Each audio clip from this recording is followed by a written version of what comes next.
Get full episodes of The Damage Report as a podcast on iTunes and Android, and you can watch the live show every weekday on YouTube TV.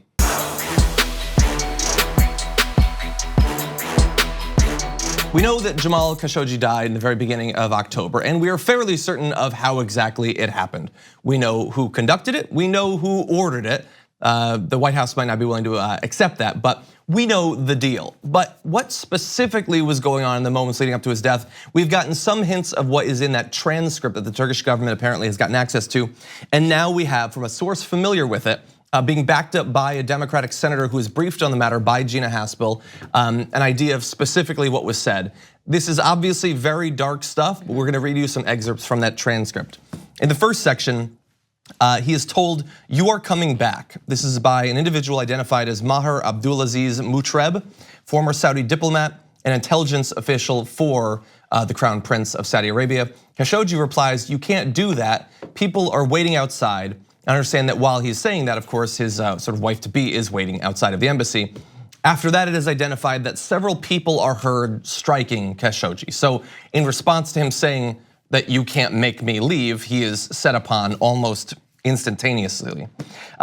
Then the last discernible words the transcript records for Khashoggi are identified as, "I can't breathe," which he apparently mentioned several times. The transcript then notes more noises and several more voices, although no words. And then this is where it gets into the darkest section. The transcript then begins to note the noises that can be heard on the tape, almost in the manner that subtitles describe moments in movies where there's no dialogue. It just says scream, scream, gasping, then saw, cutting. So apparently on the audio that they were able to get access to, you can actually hear the torture and dismemberment of Jamal Khashoggi. Again, Washington Post a journalist and a resident of the United States. It's awful. It is awful, and it's not too different than what we knew happened, but seeing it laid out in that way is a reminder of how horrendous this story actually was. And the fact that we're willing to read this and to get a better understanding of what happened, knowing what we already know, and people in power are refusing to take much of a part in this. People who have the ability to listen to the actual audio and just have no desire to. I think that puts things in perspective. Yeah, I mean, to be fair, we are perhaps biased in that we are not looking for TYT to sell weapons to any of the relevant parties, and me and you aren't gonna make we don't make business deals with the leadership of Saudi Arabia, so maybe it's harder to put ourselves in their perspective, or from their point of view, I should say. Yeah, murder is wrong is where I'm gonna just stand. I agree. Yeah. And so additionally, Dr. Salah Muhammad Al-Tubaki is noted giving some advice to other people in the room, apparently to help them deal with the appalling task. Put your earphones in or listen to music like me, he says.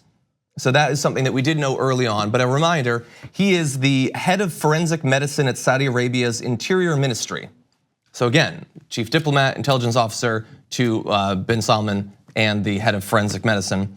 And that's what they're saying. Right, and by the way, this is amazing that they've got this in the transcript, but according to the source, which again has been confirmed by a Democratic senator, the transcript suggests that Mutreb, the diplomat that we talked about earlier, is updating someone on the phone whom Turkish officials say was in Riyadh with almost step-by-step details of what's taking place. He says, "Tell yours, the thing is done, it's done." And CNN's source says that that was a reference to a superior or to a boss. And so multiple phone calls were being made in the moments leading up to and after the death of this journalist. So it's being communicated in very granular detail to whoever it was. We don't know who ordered this hit. It just kind of implies that someone in power knew that this was going to happen. Yeah, yeah, and so we now have access to these details. Of course, the people who could theoretically do something about this, they've had this information for some time, both on the Turkish side and of course on the US side as well.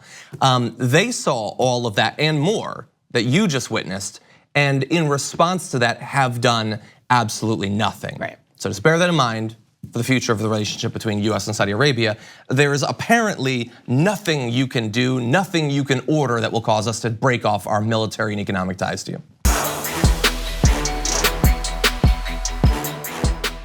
Thank you very much for watching this clip from The Damage Report.